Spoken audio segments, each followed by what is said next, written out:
পুরাতন মালদা পৌরসভার সরবরি এলাকায় আয়োজিত 4 দিন ব্যাপী গম্ভীরা উৎসব শেষ হলো বৃহস্পতিবার।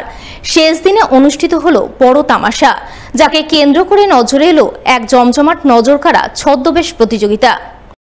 উল্লেখ্য, গম্ভীরা মানেই মালদা, আর এক্ষেত্রে মালদার নাম প্রথমেই মুখে আসে, কারণ আজও পুরাতন মালদাবাসী মালদার প্রাচীন ঐতিহ্য গম্ভীরা সংস্কৃতিকে সযত্নে লালন পালন করে চলেছেন। তারই অঙ্গ হিসাবে প্রতিবছর বৈশাখ মাসের 28 তারিখ থেকে 4 দিনব্যাপী গম্ভীরা উৎসবের আয়োজন করেন, যেমনটা করেছিলেন এবারও।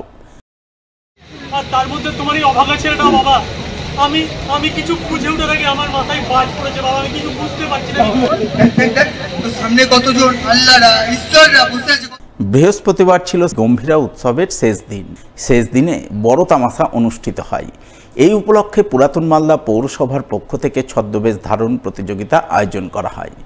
প্রতিযোগিতাকে কেন্দ্র করে বিভিন্ন বয়সীরা নানান ছদ্মবেশ ধারণ করেন, সংসাজেন, যা দেখতে সাধারণ মানুষের ভিড় উপচে পড়ে।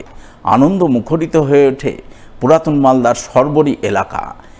আমি রাজপথে আজ চাইছি আমার শিক্ষা গুরুর মান, লাঠির আঘাতে দিয়েছো আমার শিক্ষার প্রতিদান। সাদা খাতা জমা দিয়ে চাকরিটা পেয়েছিল, আর তার মধ্যে তোমারই অভাগা ছেলেটা বাবা, আমি কিছু বুঝে ওঠার আগে আমার মাথায় বাজ পড়েছে বাবা, আমি কিছু বুঝতে পারছি না। এদিনের এই ছদ্মবেশ ধারণ প্রতিযোগিতায় উপস্থিত ছিলেন পুরাতন মালদা পৌরসভার চেয়ারম্যান কার্তিক ঘোষ, কাউন্সিলর শত্রুঘ্ন সিনহা বর্মা সহ আরও অনেকেই।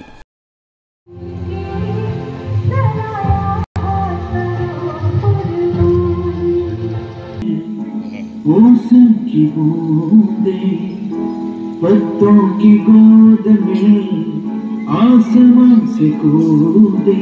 বাড়ি ঘর সব ভেঙে দিছিল না, সেদিন রাতের অন্ধকারে আকবরকে নিয়ে পালিয়ে এসেছিলাম আমার কাছে।